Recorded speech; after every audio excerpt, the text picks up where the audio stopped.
Today was a critical close on SPY as the Bulls were battling for their lives, and they have lost the momentum this week as it drew to a close due to the markets taking profits from being up all week, and our heroes swung some critical plays.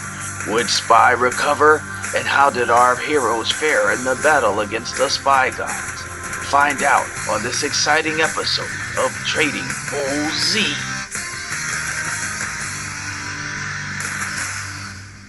What is going on, Z Traders? Zeno Trader here, and today we're coming at you with your daily market recap. If you find value in what we do, consider subscribing for more content and more market updates. If you wouldn't mind destroying the like button for the YouTube algorithm, follow us on Instagram and join us live every Monday through Friday during market hours on our Discord server, where we have over $5,000 worth of learning materials, all for the wonderful price of, drum roll please, free 99. That's right, absolutely free to join. The link is posted as always in the description below.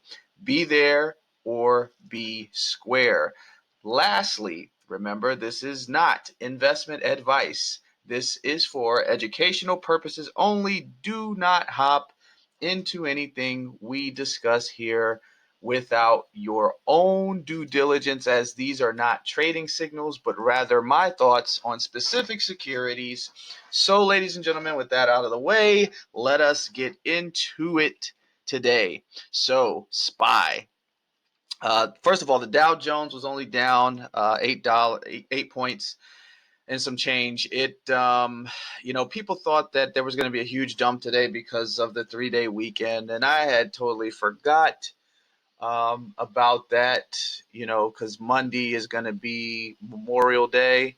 So, yeah, like the official start to the summer season. So, market's going to be closed Monday. So, with that, typically when there's a situation like that, the market kind of dumps more so than it typically does. Friday, it looked like we had some above normal volume for SPY, but the Dow Jones, and it's got a little down and then come back up type deal here, a little mini tiny doji, and it's still trending up here on the oversold on the daily chart, and the RSI isn't telling us anything. But when we look at SPY, we can see that SPY was, yesterday came down here, bounced back up, dropped down, but came back up again. So basically, we haven't gone anywhere this entire week. Just right above, you know what I mean? We were up and then we were down, up, down, up, down, but we closed above where we started. But I mean, it's still down. It's still a great week, but as far as the bulls are concerned, but in the grand scheme of things, we're still trending above the 200 MA. I don't expect that to continue without some sort of positive catalyst. We do have openings occurring. States are, although conflicted about the best way to move forward with opening up. We'll see what happens. But like I told you guys yesterday, most prominent economists don't believe there's going to be a V-shaped recovery, and it's not even looking like a V anymore. Like it would have, in order to be a V, it would have had to, go up. It's just trading sideways. It's not really going anywhere. But eventually, at some point, it's right off the cliff. So, just keep that in mind. Of course, we could make money any day. It don't matter, up, down, sideways. There's always going to be opportunities in the market, right? So it's, trying to climb back up again, being a little bit overbought on the RSI. MACD's not telling us anything. The volume today was relatively pedestrian, although it was a little bit above normal for a Friday on SPY. Of course, that probably could have been due to the extended weekend. So let's take a look at where we are on TradingView. Same difference, trading right on this line. We were trading above it. Now we're trading below it.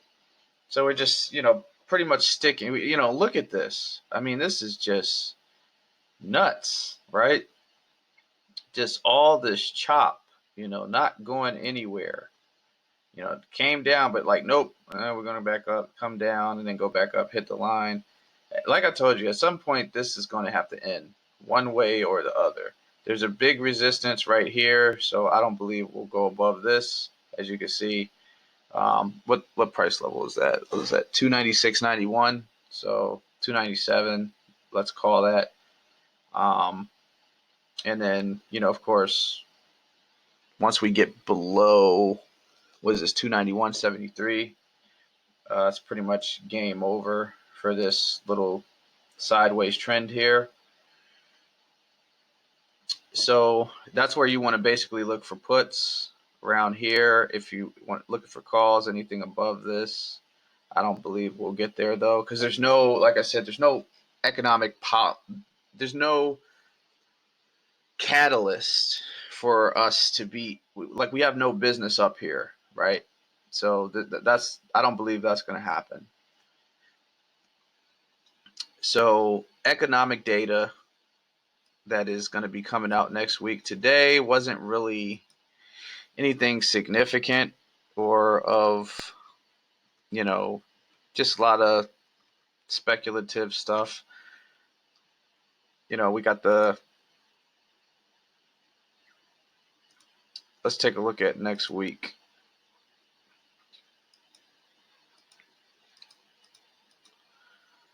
So, of course, Memorial Day is Monday, so markets are going to be closed.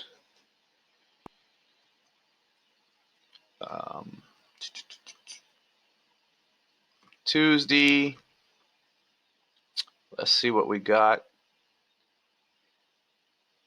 Housing price index.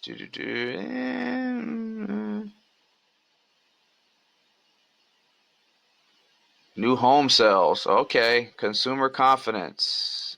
Wow. All right. Yep. So those are pretty important. So, yeah, we'll see how those go, because that'll dictate where we go in the week.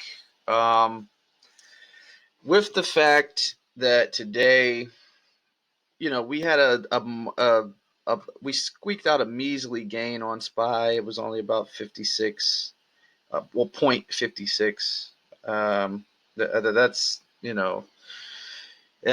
when a lot of people expected it to sell off. So it may bounce again Monday, especially because this candle here, so like they're coming down the VWAP. You might not be able to see it from here because it's so tiny, but basically coming down to VWAP and bouncing, and then we got this rejection, and it bounced back up, and then maybe we break over this line temporarily again to start off the week, and then we keep these gains and trend up here all week and then fall off. It'll be the same thing unless there's some type of big economic catalyst that comes out. So we'll just have to see about that. But yeah, Tuesday we got some important economic data coming out. Like I said, I think that SPY, if it, there's one or two things that are going to happen. Either we're going to come up over this line a little bit and then, bounce up and down up here all week long like we did this week, or we're going to actually get the rejection from this line and come down and trend down all week. So we'll see. Keep your eye on geopolitical events going on, such as the whole China, Hong Kong situation. Also, the trade war that's going on. That's going to play a big key in this. Stuff likes to sit in the background and then come out at the right moment. So, definitely keep your eye on the geopolitical situations, because that's going to be a big catalyst as to whether or not SPY is able to maintain levels above this or below, or what, happens going forward. So that is my outlook for SPY next week. We were up this week. We didn't necessarily go anywhere from the highs. We came down, but we're still up on the week. So that's all that matters. I hope everyone was able to make some money. We have people in the chat who made money. The plays that we called out this week hit, and it was awesome. But speaking about the plays, let us get into them. Check it out.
All right, let us get into the plays.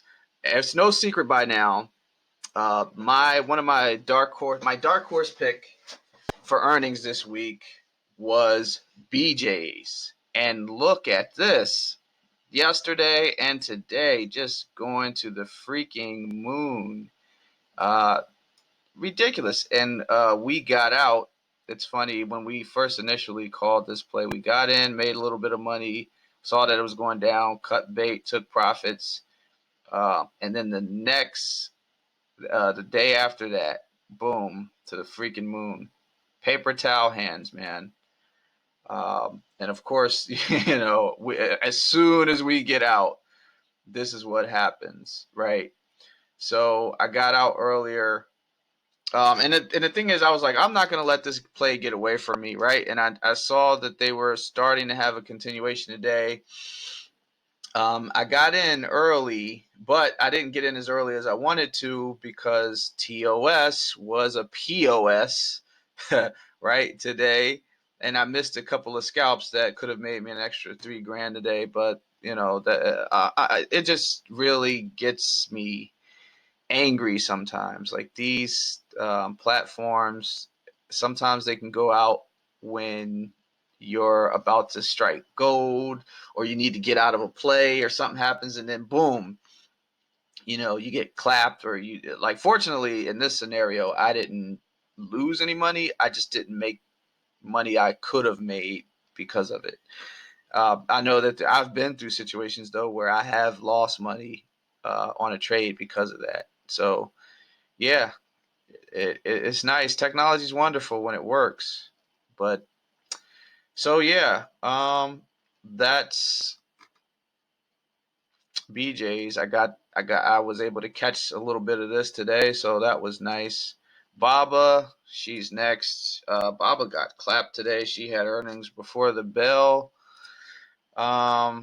Totally fell off the cliff. We talked about this. I never really believed in Baba all like that, but this is just a huge overreaction. I do expect there to be a dead cat bounce on this next week, so keep your eye on this. We're coming down to the 50 MA on the daily chart, so that's nice. We're going to have some resistance down in here. It looks like the MACD is about to turn red, and it's going to enter, probably, it's going to fall down a little bit more. It's going to enter into the oversold, and then when that happens, you can get in at the bottom, snatch these things and ride them up, ride that bounce up. But you don't want to catch a falling knife, so don't try to predict the bottom, okay? Wait till it gets to the bottom and show signs of rejection. You want to wait for the first hourly close, the first green hourly close, right? To be sure. Well, as sure as possible, because nothing is 100% in this game. But, we do what we can. So Take Two was another darling of mine. It was actually the play of all plays. And actually, this was my first earnings play. And it did not disappoint. We got in early last week and just kept riding the wave, taking profits along the way. And it did really well for me. Actually, this single earnings play brought my account back from the huge losses that I had last week. So shout out to Take Two, man. I sold my last contracts of this today. So we'll see. We'll meet again. Nvidia. Oh man, I'd missed the gravy train on this, and I didn't even attempt to get in because I was like, first of all, the premiums are ridiculous. All right, so that's that. But look at this. I mean, sheesh. I mean, what can you say? Take Two's been killing it all week. I mean, Nvidia. So they had nice earnings too. Of course, they beat like everybody thought they would. Up $10 today. I mean, it's crazy. This is an animal right here. And I think some people pointed out in chat that it has a inverted head and shoulders.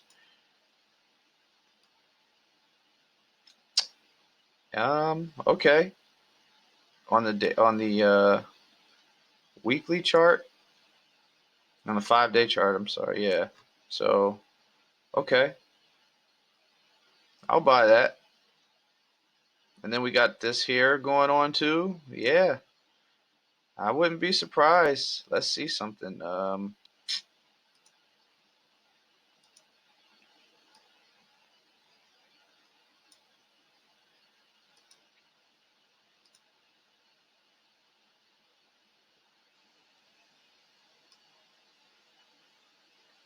Yeah, there you go. You heard it here first, folks. It's not over till it's over. It's not over till the fat lady sings. Right there, boom. So this could go either way, of course. It could be for puts or calls. So we'll see what happens Tuesday at the open. But if this inverted head and shoulders is to be believed, it should bounce and break out because VWAP is right there. So maybe we get the rejection off of VWAP and we go to the moon.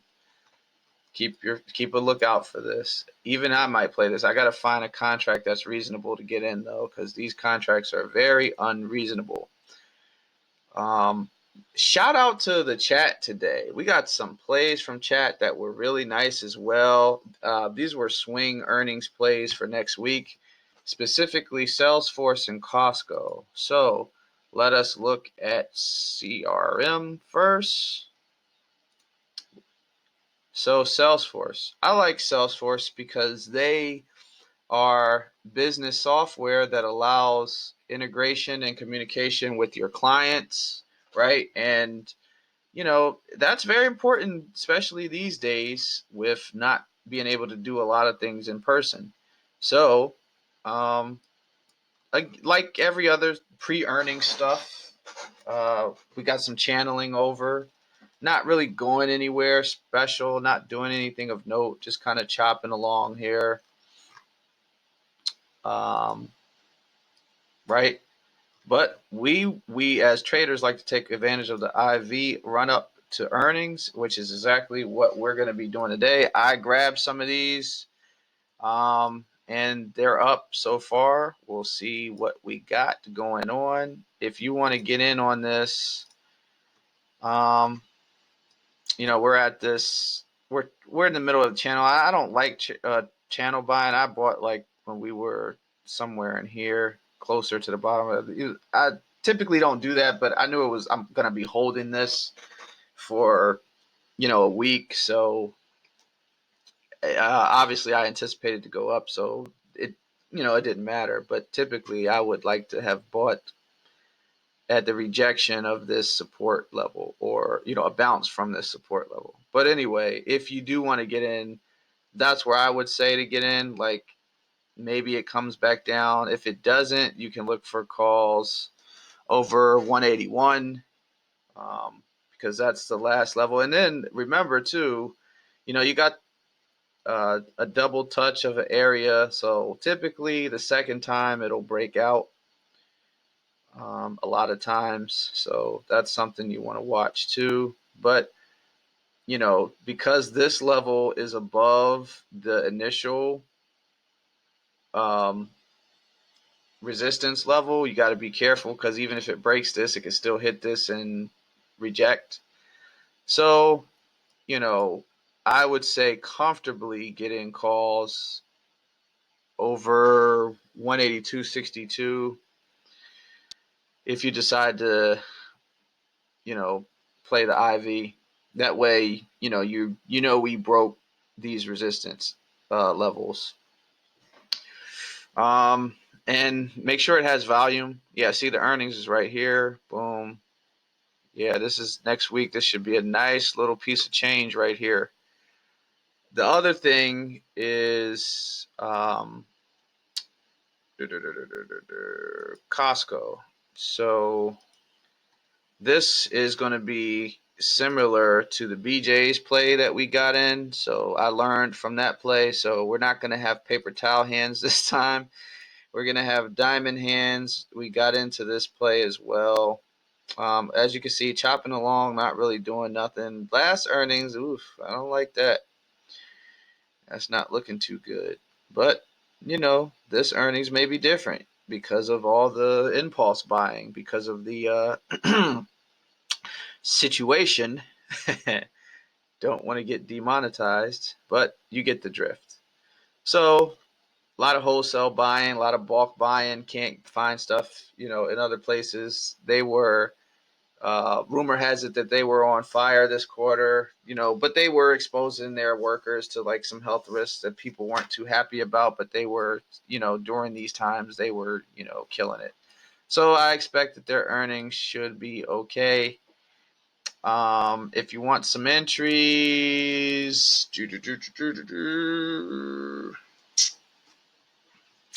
okay, so we're down right at the support. So feel free to, well, if we do come back down to support, you can get in. So we're right there. So perfect. The train hasn't left the station for you if you wanted to get on. 301.86, comfortably above that. So, and so we're going to have, I don't know if I like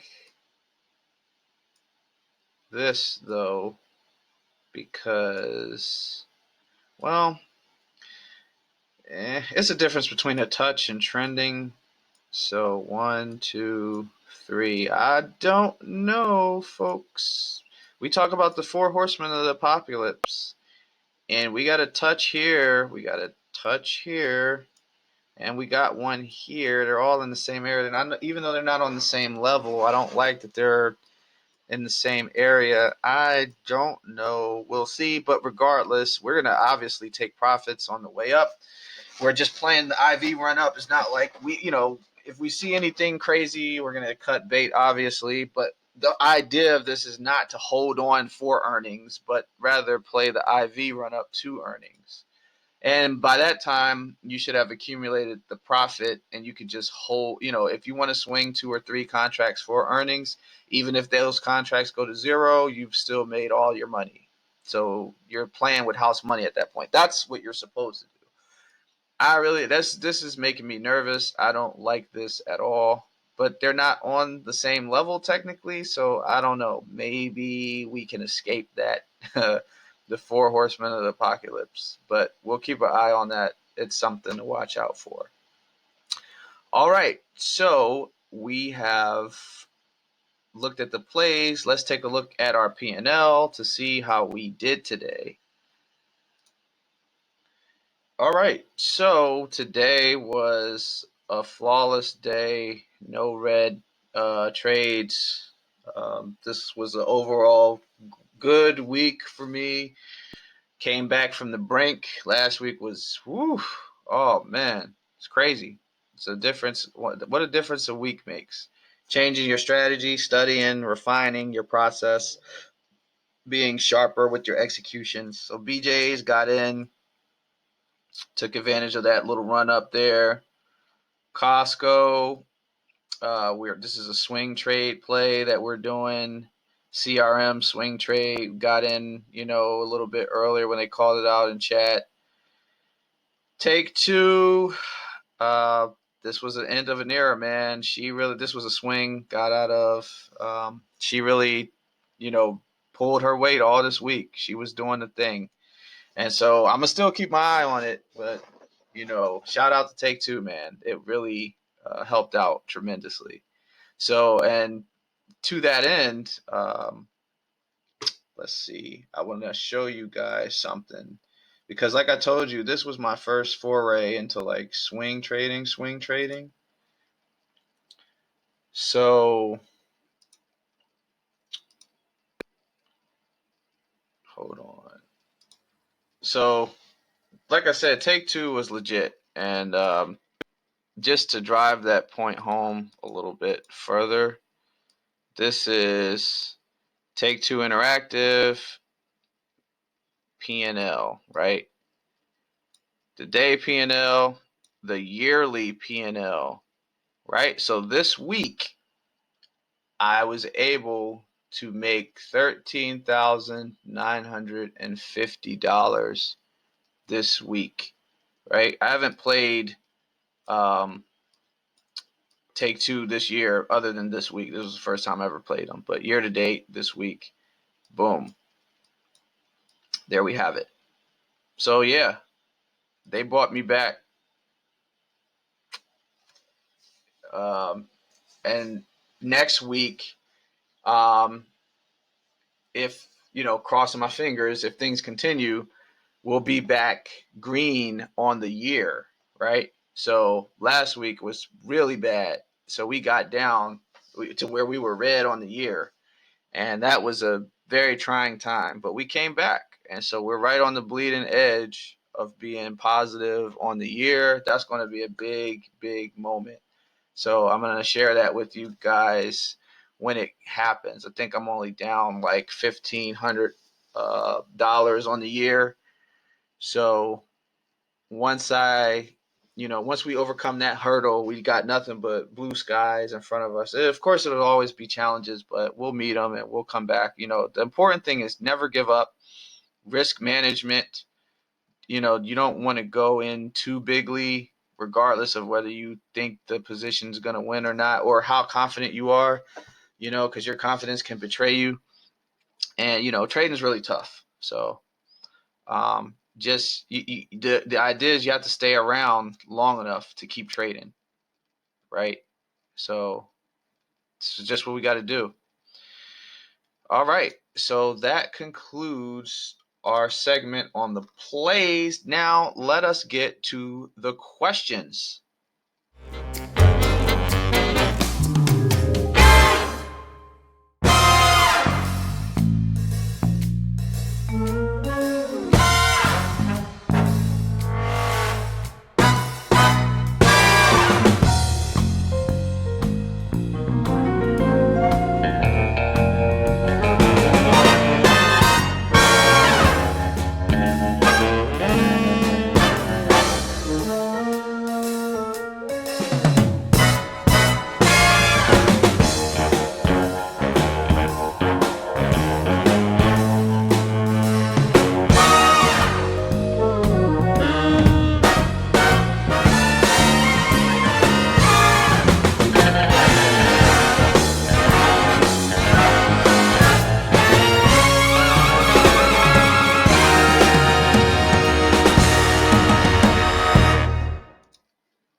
All right.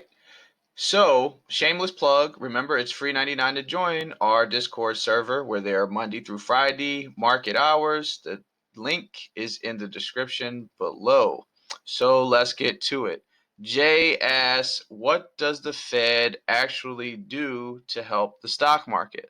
Well, Jay, that's a very complex question.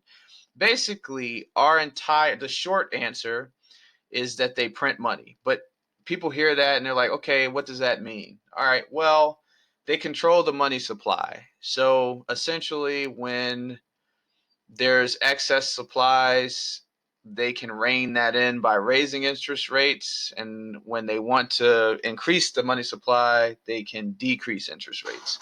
And you might say, well, how does increasing and decreasing interest rates control the money supply? Well, simple. They control the cost to borrow money.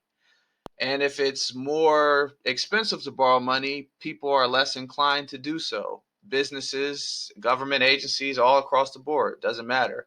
When money is more expensive, it discourages borrowing.